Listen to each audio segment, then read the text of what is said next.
இப்போ புதுசாக ஒரு பிரச்சனை ஒன்று கிளப்பி விட்டுட்டு இருக்கிறாங்க. மும்மொழி கொள்கை.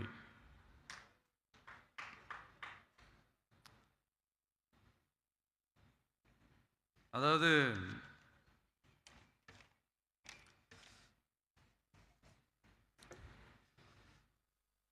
இதை இங்கே செயல்படுத்தலைன்னா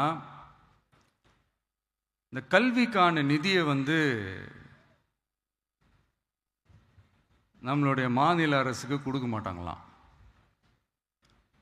இந்த எல்கேஜி யூகேஜி பசங்க சண்டை போட்டுப்பாங்க தெரியுமா?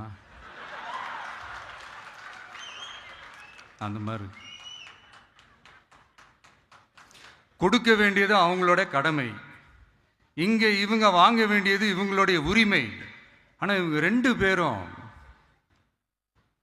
இங்கே எவ்வளோ சீரியஸாக ஒரு பிரச்சனை ஓடிட்டு இருக்கு. இவங்க ரெண்டு பேரும் அதாங்க நம்ம பாசிசமும் நம்ம பாயாசமும், அதான் நம்ம அரசியல் இனிமையும் கொள்கை இனிமையும். ரெண்டு பேரும் என்ன பண்ணுறாங்கன்னா, ரெண்டு பேரும் பேசி வச்சுக்கிட்டு இந்த செட்டிங்லாம் பண்ணி வச்சுக்கிட்டு மாற்றி மாற்றி சோஷியல் மீடியாவில் ஹேஷ்டாக் போட்டு விளையாட்டுருக்குறாங்க.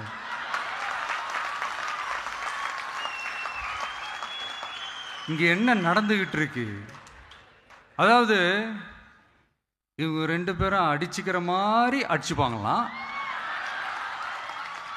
அதை நாங்கள் நம்பணுமா? மக்கள் நம்பணுமா? What bro, it's very wrong bro.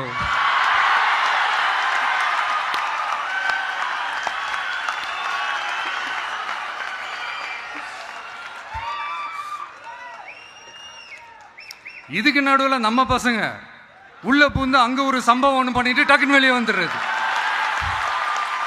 TV K for TN அப்படின்னு சொல்லி.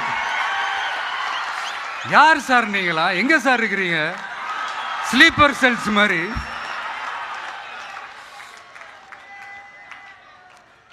அதனால இதெல்லாம் மக்களுக்கு நாம சொல்லி புரிய வைக்க வேண்டிய அவசியமே கிடையாது. அவங்களுக்கே தெரியறதெல்லாம் எவ்வளவு பெரிய ஒரு ஏமாத்து வேலைன்னு. நம்ம ஊர் சுயமரியாதை ஊர். நாம் எல்லாரையும் மதிப்போம், ஆனால் சுயமரியாதையை மட்டும் யாருக்காகவும் எதுக்காகவும் விட்டு கொடுக்க மாட்டோம். நாம் எல்லா மொழிகளையும் மதிப்போம், அதில் மாற்றுக்கிறதே கிடையாது. தனிப்பட்ட முறையில் யார் வேணாலும் எந்த ஸ்கூலில் வேணாலும் படிக்கலாங்க. உனக்கு எந்த மொழி வேணுமோ, எப்போ கற்றுக்கணுமோ, உனக்கு எப்போ தோணுதோ கற்றுக்கலாம். அதெல்லாம் அவங்கவுங்களுடைய தனிப்பட்ட ஒரு உரிமை.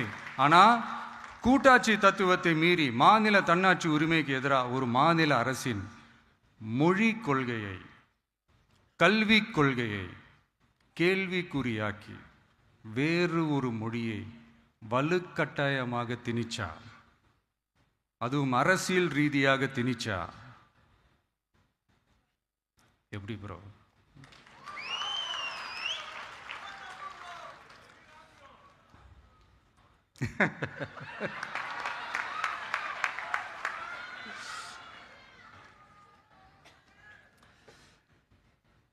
அதனால நம்மளுடைய தமிழக வெற்றி கழகம் சார்பாக நாமளும் இந்த பொய் பிரச்சாரங்களை எல்லாம் புறம் தள்ளிவிட்டு இதை நாங்கள் உறுதியாக எதிர்ப்போம்.